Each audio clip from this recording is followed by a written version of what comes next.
In this video here, we want to continue talking about curve sketching by looking at a rational function. So this is the function we're going to work with for this lecture here. All right. So what I want to do again is I want to sketch the curve of.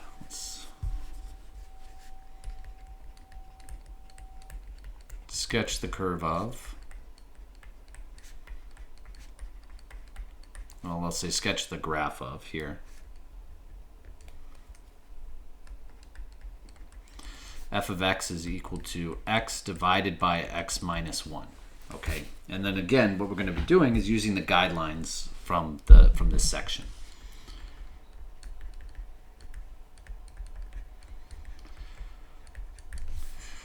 All right, so first thing we got to look at here is we got to look at the domain.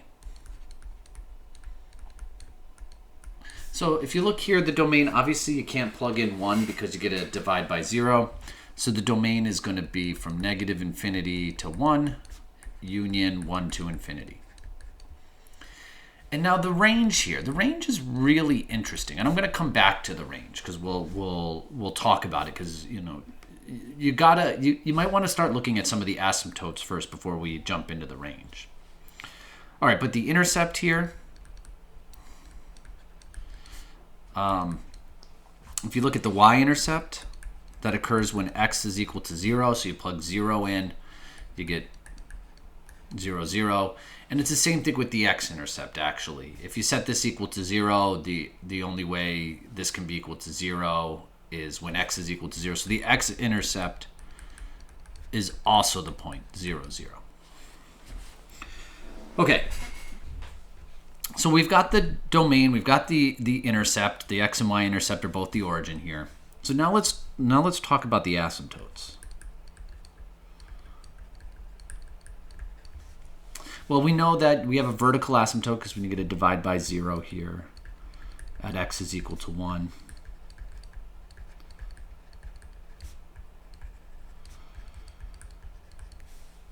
And we also have a horizontal asymptote.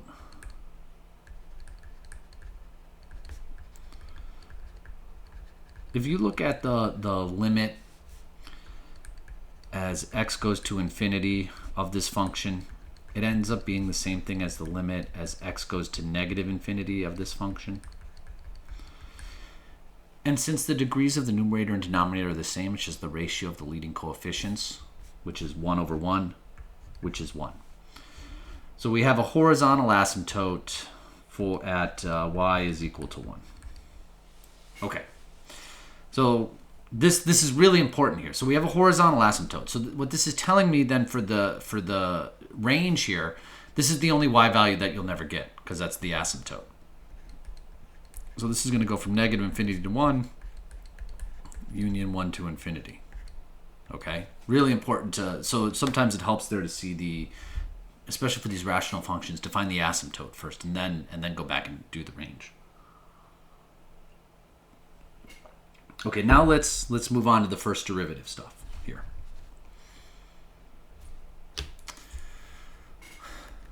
All right, let's use f prime of x to find increasing, decreasing intervals.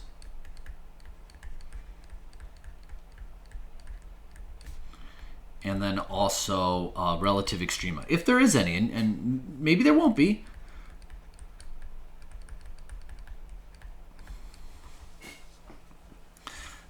So you're going to need to use the quotient rule here, right? So f prime of x, it's derivative of the numerator, which is 1, times the denominator, minus the numerator, which is x, times the derivative of the denominator, which is 1, all over the denominator squared.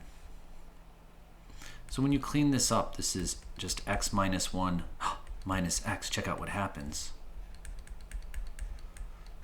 The x's are going to cancel.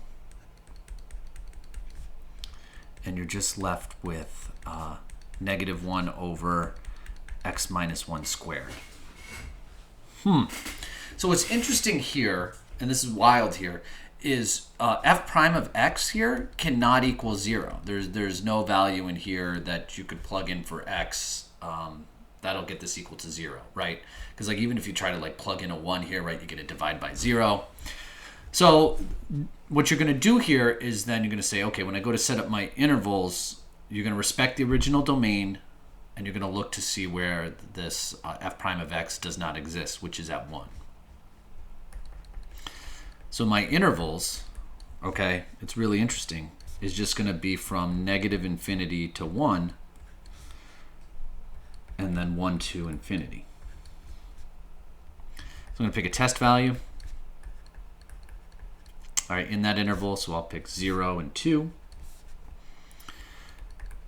Now this is really interesting. The sign at the test value, no matter what value you plug in here, because you're squaring the denominator here, it's always going to be a negative divided by a positive. So the sign is always negative. All right, so what this means, right, is this function is just decreasing on both these intervals, okay?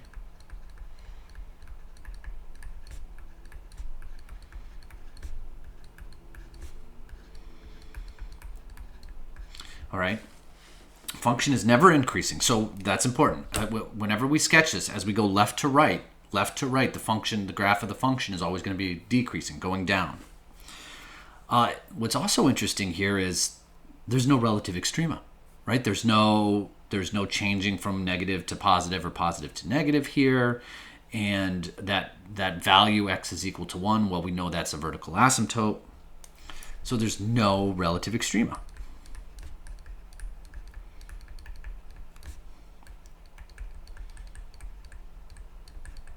Okay, that's interesting.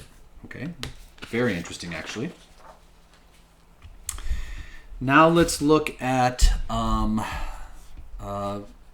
let's just do concavity, right? So we can see if we have any points of inflection, maybe not, and let's look at the second derivative here. So when I go to take the second derivative, I'm going to write this as -1 times x minus 1 raised to the -2 power. That'll help me here. So here let's use f double prime of x to find concavity and any points of inflection.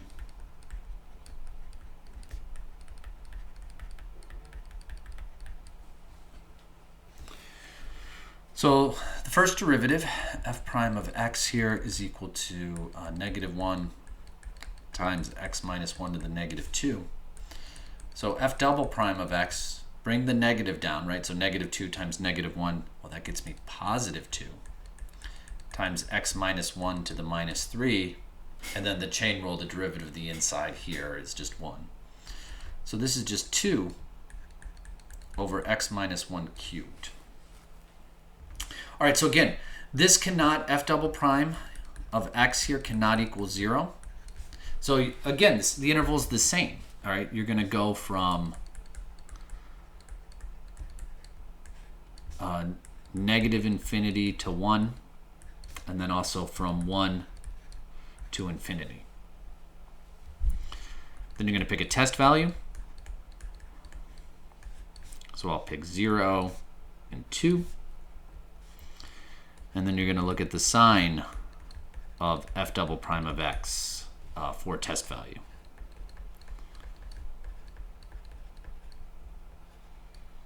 Well, look, if you plug 0 in, you get 0 minus 1 is -1 cubed is a negative. Positive divided by a negative is a negative.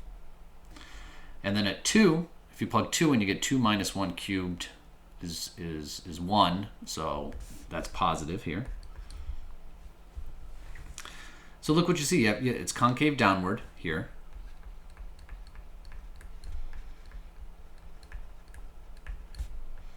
So it's concave downward on negative infinity to 1.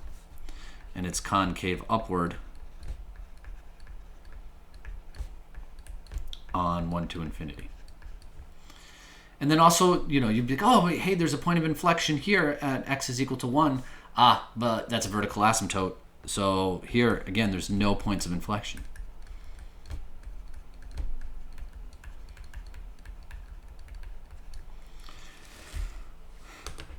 Okay, so now what we have to do, just like we did in the previous example, is we have to put this all together. right? We have to figure this out to help sketch the graph.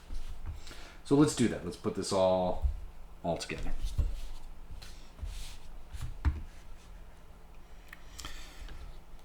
So my graph here was, or my function was f of x is equal to x over x minus 1.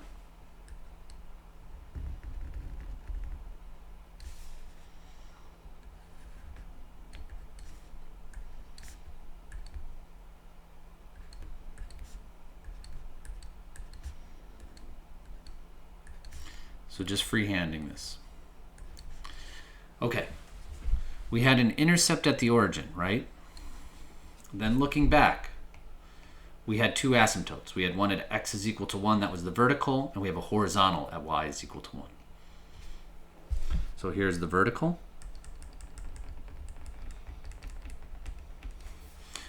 Here's the horizontal. So you have to draw this now. You have to sketch this. Remember, it has to butt up against these and has to be decreasing across from negative infinity to negative 1. So the only way it can do that is it has to be like this. And then it has to be, you know, if you were to think to put it in here, right? Well, there was no intercept over here, so it can't cross this. So it's going to have to butt up against the asymptotes like that. Not the best graph, but you get the idea. All right, let's check. So again, as always, let's check our graphing calculator and see, you know, I'll even clean this up just a little bit here.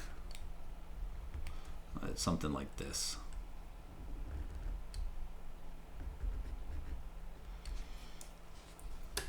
So let's check our graphing calculator and see how I did. So it's going to be